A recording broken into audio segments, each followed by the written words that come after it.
Good afternoon! Tuloy ang update natin ngayon dito sa Manila Bay, Dolomite Sun. At ngayon ay October 4, 2023. Hinahalukay ang ilalim ng dagat ng alon. Grabe na ito. Grabe din si Bagyong Jenny Grabe kung humambalos dito sa Manila Bay, ang lakas ng alon.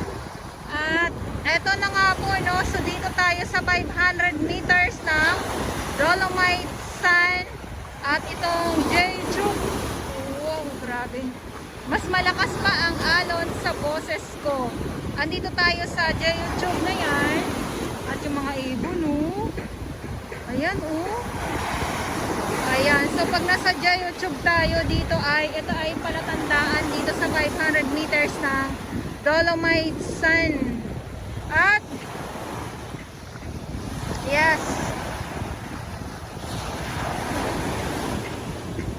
Ayan, so ano lang muna,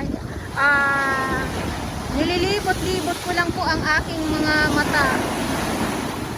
Nananahimik bigla ako kasi yung alon ang lakas. Ayan, oh. Grabe. So, yung ating mga basura dito, ng mga nakaraang araw na nakuhanan natin, dito ay nandito na mismo sa talagang inaangat ng alon yung basura.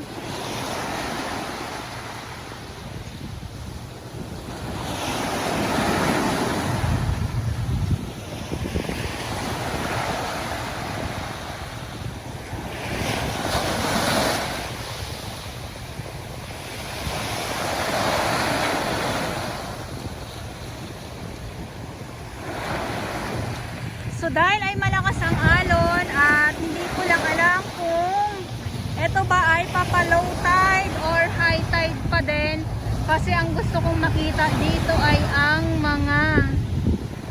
mga katahungan. Kaya lang masaklap, hindi yata natin makikita kasi ganito nga, oh. Oh, wow.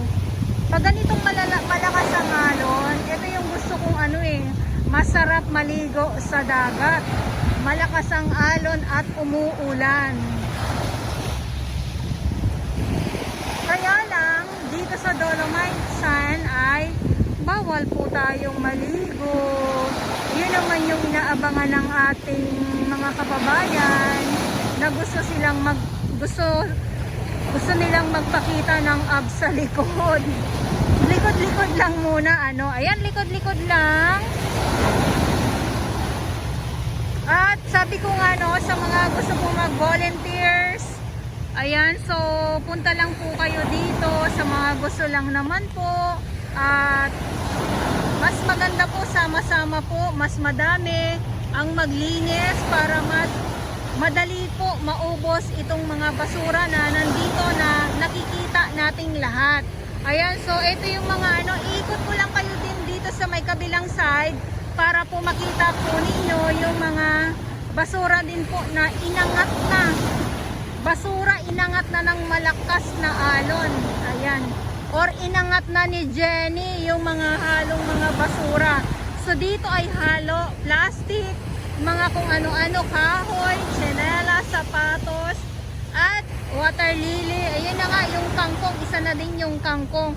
So, mga ilang araw na din yung mga nandito na mga halong mga basura, katulad lang nitong mga water lily at kangkong. So, mabilis sila mabilis sila kumbaga sa bulaklak malanta.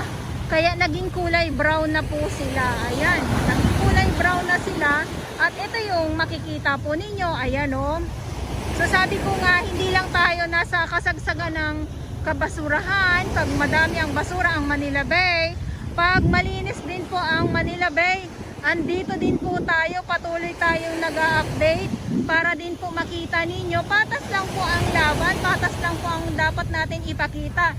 Hindi yung katulad ng iba na pag may basura, tsaka lang din naman sila pupunta dito sa Manila Bay, Dolomite Sun. So dito ay marami din pong kalakal. Wow! Maraming kalakal din po dito.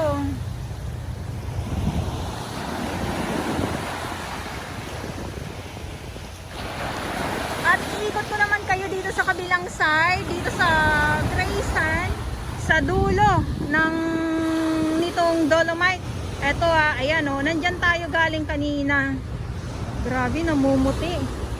Talaga naman, iba pala ang bangis ni iba pala ang bangis ni Jenny.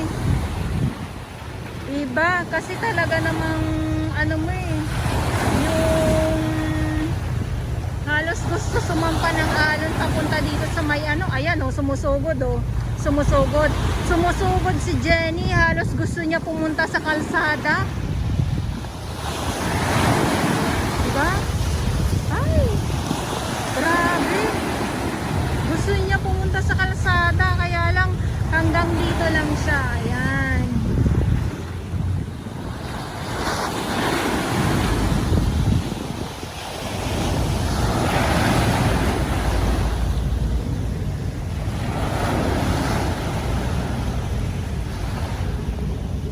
Ayan, so ito yung update natin ngayong araw dito sa Manila Bay. At ngayon ay October 4, 2023. At ulitin ko lang po sa mga baguhan. Yes, welcome sa channel ni Miss Jelani Dora Bells. Mahalin niyo po ako ng buong buo. Yun ay hindi galing sa ilong ng may singaw. Daro sa buwan!